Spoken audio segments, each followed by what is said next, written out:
Reverend Robert Thompson, who will be speaking first. He has served as an American Baptist churches in Kansas and Ohio, and for 30 years as senior minister of the Lake Street Church in Evanston, Illinois. He retired in November of 2010. Also from 1999 to 2004, Reverend Thompson served as chairman of the Parliament of the World's Religions, and in 2010 he was recognized as chair emeritus. He is the author of A Voluptuous God, A Christian Heretic Speaks. Let's give a warm welcome to Reverend Robert Thompson.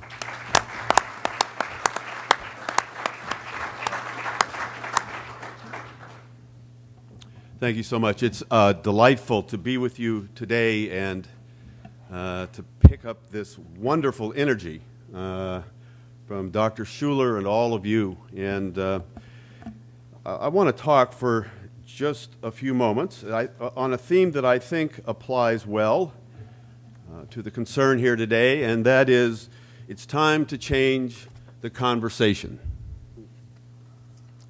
I want to begin with a story about some students who went to their rabbi with an argument about who was right and who was wrong. The first student said, "Rabbi, is it not true that the path to God is built on effort and energy?"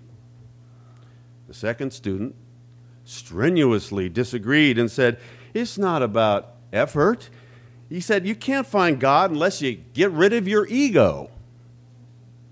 The more they argued, the more obvious their differences became, and the rabbi sat and listened with great attentiveness. And finally, the first disciple turned to the rabbi and said, "Rabbi, am I not right?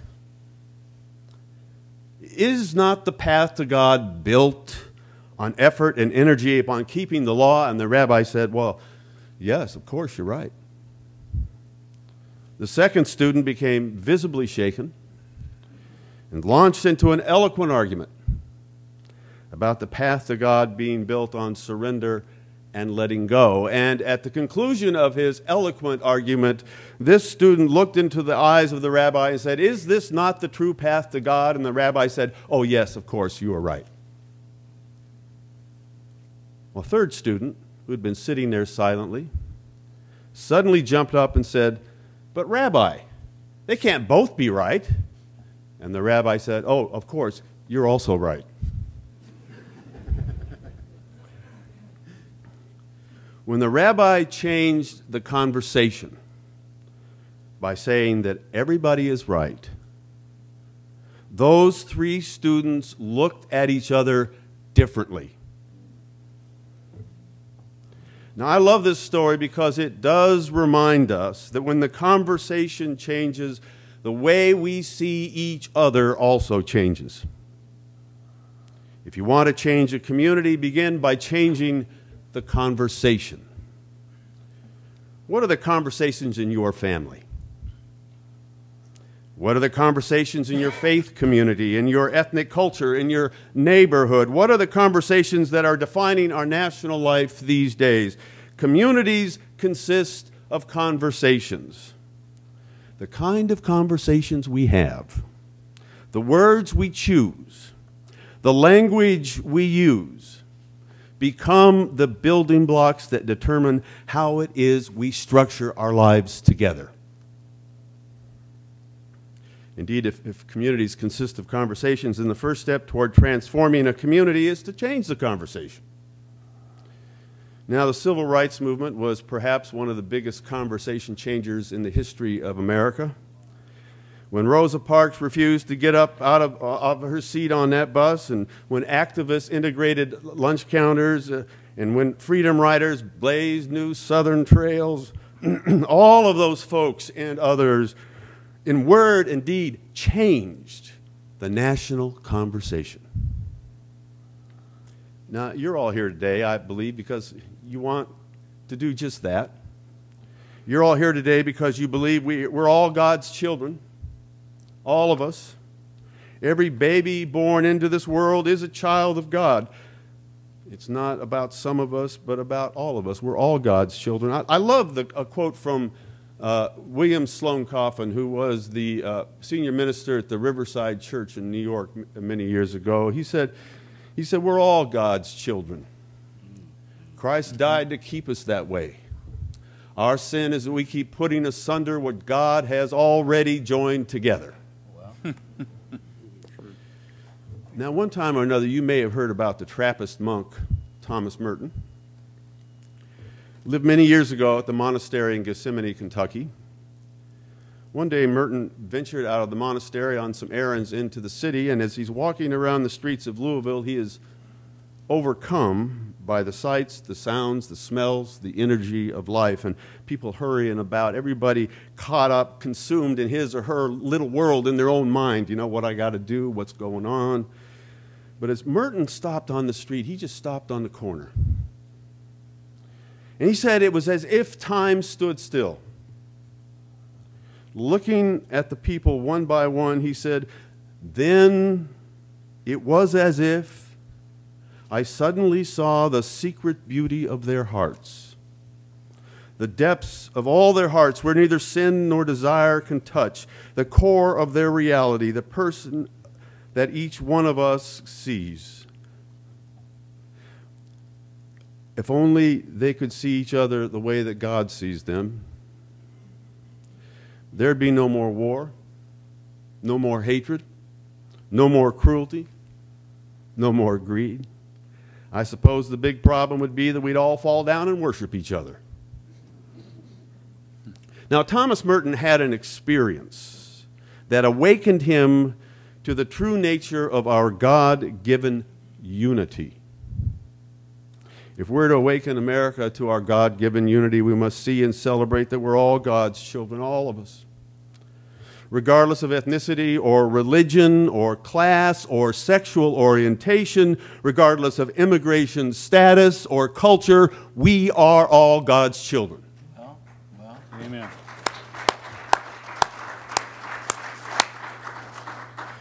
And I suggest that this is where multi-faith commitment and interfaith engagement come into the picture. I love the acronym Coalition for American Renewal, CAR. The idea is to climb into the vehicle of transformation and take a new journey. Yep. Multi-faith partnerships, building consensus on values and common cause. This is our noble and sacred journey.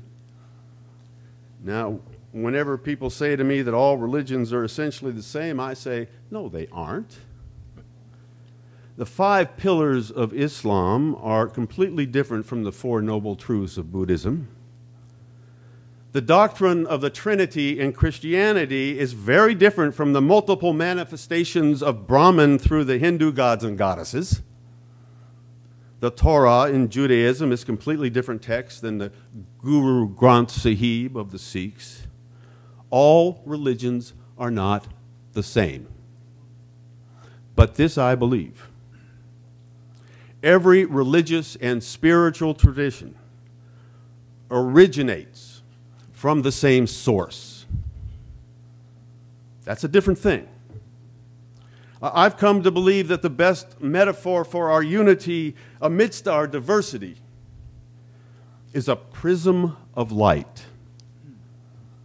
Now, when a pure beam of light is broken apart or refracted through the prism, the one pure light appears as a rainbow spectrum of color.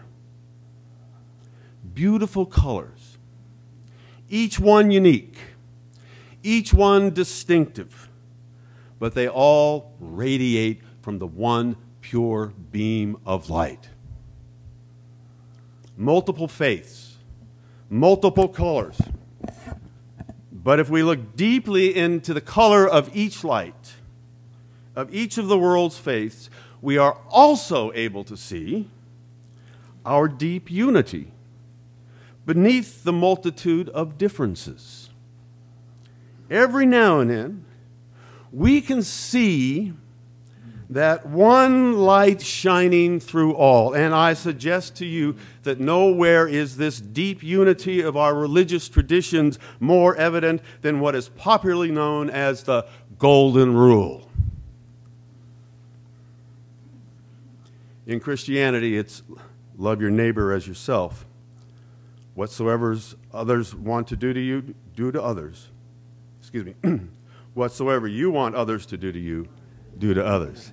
That's different. That's a different thing altogether. In Islam, it goes like this. No one is truly a believer until he desires for his brother what he desires for himself. In Judaism, what is hateful to you, do not to others. That is the entire law. All the rest is commentary. From the ancient Chinese philosophy of Taoism comes this teaching. Regard your neighbor's gain and your own gain as your own gain and your neighbor's loss as your own loss. And in the spirit of the golden rule, would someone hand me my glass of water, please?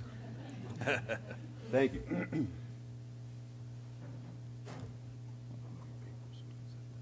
That's much better. In Buddhism, it sounds like this. Compare yourself to others in such terms as, just as I am, so are they. Just as they are, so am I. This golden rule, also known as the ethic of reciprocity, appears in one form or another in 21 of the world's religious traditions. This one clear beam of light, this capacity to see you and me and you, is the call to the compassionate life. This capacity to see you and me in you is what changes how we think and therefore how we live.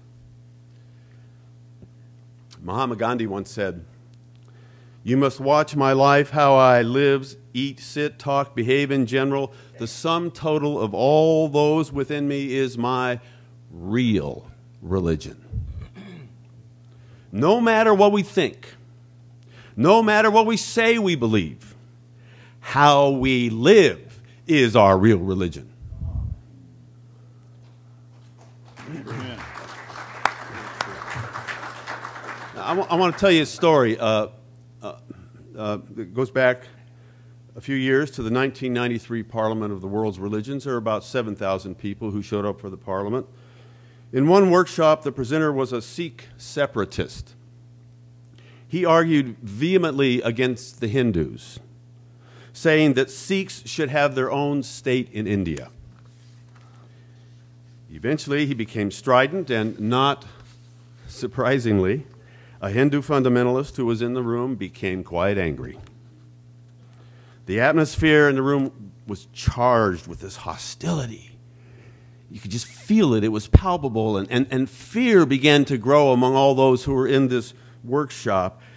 And the security people locked the doors and stood by them so that no one could get in or out, and so that it wouldn't get any worse. And the conflict intensified, and many of those attending that workshop became quite fearful for their safety. But then,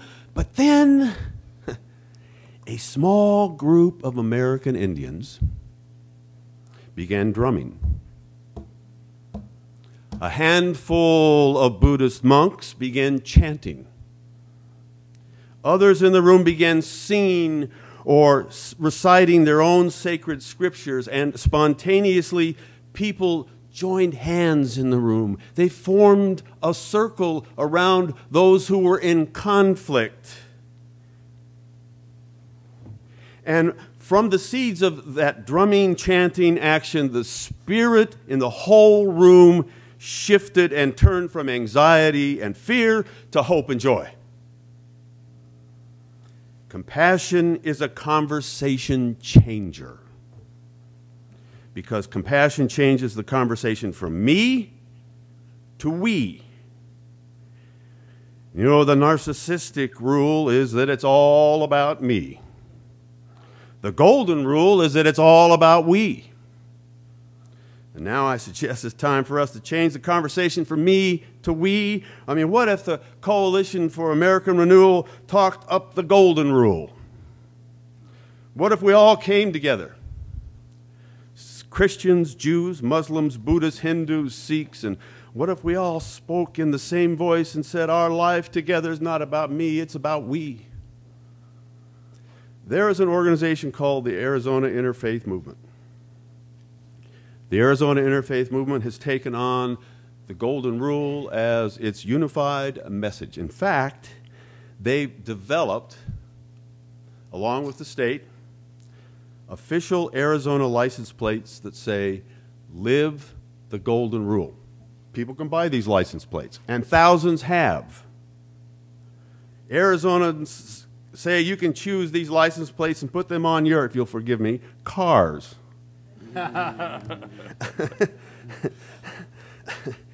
If you've not yet signed the Charter for Compassion, founded by Karen Armstrong, go online and sign it. It celebrates the Golden Rule. On April 5th of every year, the United Nations celebrates Golden Rule Day. Come on now. Let's get in the car and go somewhere that changes the conversation, that has the power to transform America. The way to transform America is not to elect officials to government. And I say that, I have elected government officials in my family, and I say that with all love and kindness, but the real way to change the culture is for citizens to get engaged and to dream new dreams, to see new visions, to embrace new possibilities. That's the way to change. You know, there's a story recently I read in the Atlanta Journal-Constitution about putting up a copy of the Ten Commandments in the Georgia State Capitol. The Ten Commandments hang on the wall with other historical documents, the Magna Carta, the Bill of Rights, the Declaration of Independence. Now, no one would deny that the Ten Commandments is not only a moral, but a religious document. I mean, after all, the first words say, I am the Lord your God, and you shall have no other gods before me. Now, this construction of moral reality is deeply rooted in the Judeo-Christian tradition. And those who argue against putting up the Ten Commandments in government buildings in Georgia and other states say the Ten Commandments so posted violates the separation of church and state. I'm not going to get into that argument. No way, Jose. I want to change the conversation. How about if alongside the Ten Commandments we posted another document? The Golden Rule, or ethic of reciprocity, as it's expressed not in 2, but in 21 religious traditions. How about if all these different takes on the Golden Rule were up for our legislators to see, our governors to walk by, our citizens to engage, up there as a reminder that what really matters is how we live together. Basically, 8 of the 10 Commandments comprise a list of thou shalt nots. 10 Commandments is essentially a no document. Sometimes you just have to say no. But if we really want to create together a future that's full of new possibilities, we've got to learn also how to say yes. And our yes has to be big enough so that it includes everybody. Nobody gets left out. Without compassion, we got nothing. We're up the river without a paddle.